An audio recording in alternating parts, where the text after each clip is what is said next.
নমস্কার, সাথী দে ইউটিউব চ্যানেলে সবাইকে স্বাগত।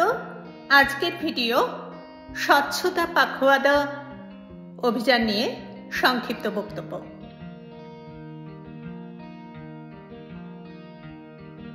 প্রিয় সুধীবৃন্দ, আজ আমরা একটি গুরুত্বপূর্ণ বিষয়ে আলোচনার জন্য এখানে একত্রিত হয়েছি। আমরা প্রত্যেকেই চাই একটি সুন্দর জীবন গড়ে তুলতে, আর জীবনকে সুন্দর করে গড়ে তুলতে হলে চাই নির্মল পরিবেশ। তাই দেশের পরিবেশ রক্ষায় ভারত সরকার স্বচ্ছতা পাখওয়াদা ক্যাম্পেইন শুরু করেছে।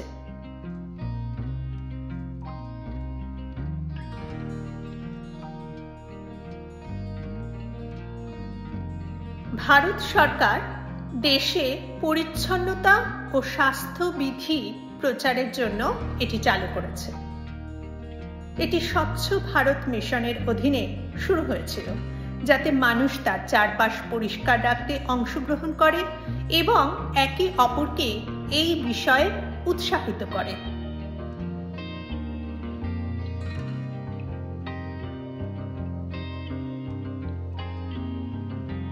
স্বচ্ছতা পাখওয়াদা ক্যাম্পেইনটি সাধারণত 2 সপ্তাহ ধরে চলে।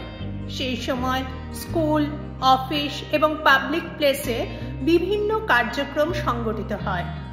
উদ্দেশ্য আমাদের দৈনন্দিন জীবনে পরিচ্ছন্নতার গুরুত্ব সম্পর্কে সচেতনতা ছড়িয়ে দেওয়া।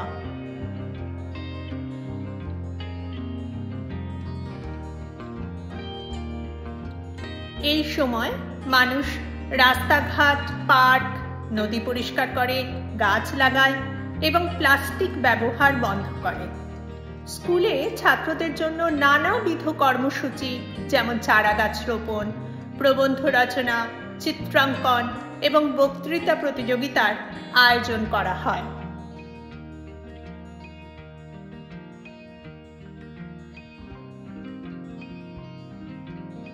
পরিচ্ছন্নতা শুধুমাত্র পরিবেশের জন্যই নয়, আমাদের স্বাস্থ্যের জন্যও গুরুত্বপূর্ণ।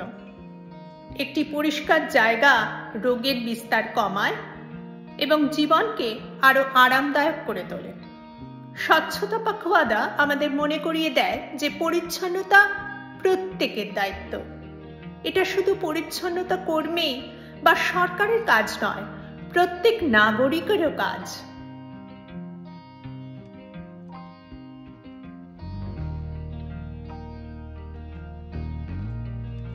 এই ধরনের ক্রিয়াকলাপের মাধ্যমে আমরা যে ছোট ছোট পদক্ষেপ শিখি, যেমন রাস্তায় আবর্জনা না ফেলা এবং আমাদের বাড়ি পরিষ্কার রাখা, গাছের যত্ন করা ইত্যাদি, একটি বড় পার্থক্য করতে পারে।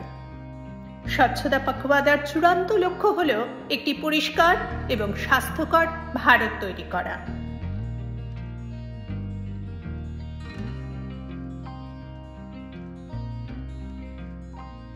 পরিশেষে বলি, একটি পরিচ্ছন্ন জাতি গড়ে তুলতে স্বচ্ছতা পাখওয়াদা একটি চমৎকার পদক্ষেপ এবং এটিকে সফল করবার জন্য আমাদের প্রত্যেকের সক্রিয়ভাবে অংশগ্রহণ করা উচিত।